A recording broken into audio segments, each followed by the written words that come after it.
Chapter 8. This charge I commit to you, son Timothy, according to the prophecies previously made concerning you, that by them you may wage the good warfare. 1 Timothy 1:18. Another common method God uses to speak to us is through other people. In regards to the purpose revelation, this is often through more mature believers who already operate in their spiritual gifts. For the most part, such people would be those at your church. They are often the pastor or someone whose calling toward the congregation has to do with the prophetic. Remember the example I used earlier with Greg Laurie and Lonnie Frisbee? God gave Lonnie, who was a mature believer, a vision for Greg, who wasn't even saved yet, though Lonnie didn't tell Greg until Greg was ready. God usually uses other people to prophesy over newer Christians, because the Christian has not yet matured in his or her ability to recognize God's voice.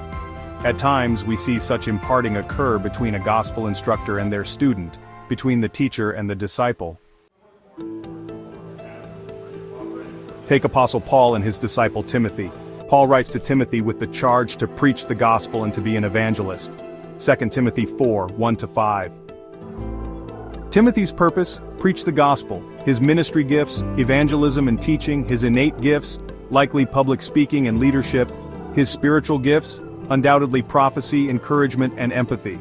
Timothy's purpose, according to the Bible, was revealed to him by the elders of his church laying hands on him and prophesying. 1 Timothy 4:14. Other times, God uses people to confirm the word you already received, as had occurred with me and my friend Mando. Frankly, there have been a number of instances God has used people to speak into my life, and the majority of these had to do with confirming my purpose. Once I was with elders laying hands on me and praying over my life. God will do this for you as well if necessary. The interesting thing is none of the individuals who have spoken these prophetic messages over me were aware of the purpose words God had already given me. I have been careful about this for a reason.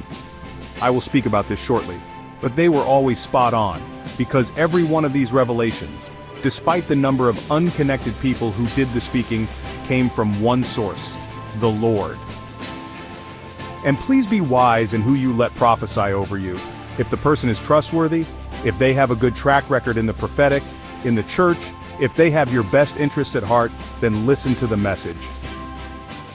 If God already gave you a purpose word, this new word should line up with what He has already told you, and it should be used as a confirmation. If you haven't yet received a word and said impartation is your first, ask God to confirm the word the person gave you.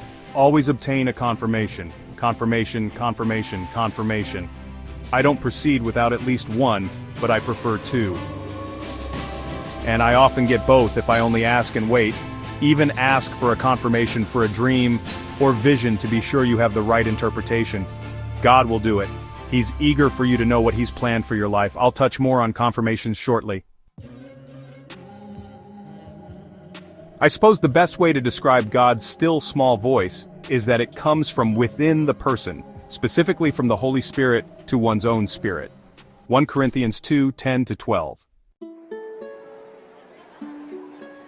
An ear for the still small voice takes years to mature, but that doesn't mean you can't learn to recognize and understand it when God does speak from the very beginning. Just take me, for example. When the Lord instructed me to write books, that was while I was on my bunk in prayer. It wasn't so much that words came to me, it was more of a knowing, a series of impressions, things that obviously did not come from me. At times, it is just a thought in your head that you didn't place there. If Satan and his demons can insert thoughts and images into our minds in an effort to tempt us, wouldn't God be able to do the same in an effort to instruct us? The difference between mature and new Christians is that the mature can sift through the various voices and know who's speaking, God, Satan, or ourselves. People are more than capable of conjuring ideas without help from either side, but this doesn't stop some of us from giving credit to God or Satan.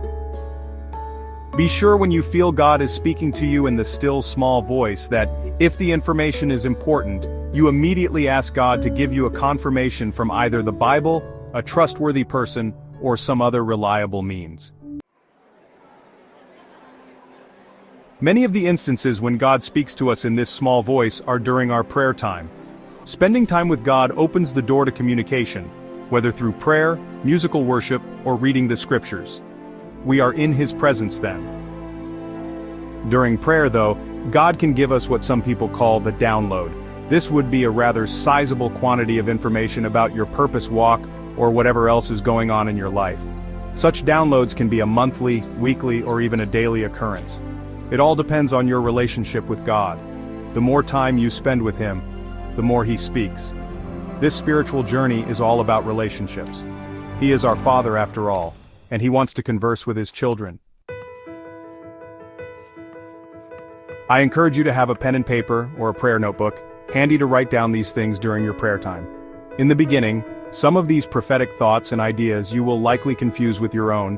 Given you are still new to studying the still small voice, write them all down just to be sure. Even if the thoughts are your own, I've often found that God will even guide our thoughts during prayer to lead us to a conclusion, His conclusion. That is why these sudden spurts of inspiration must be recorded.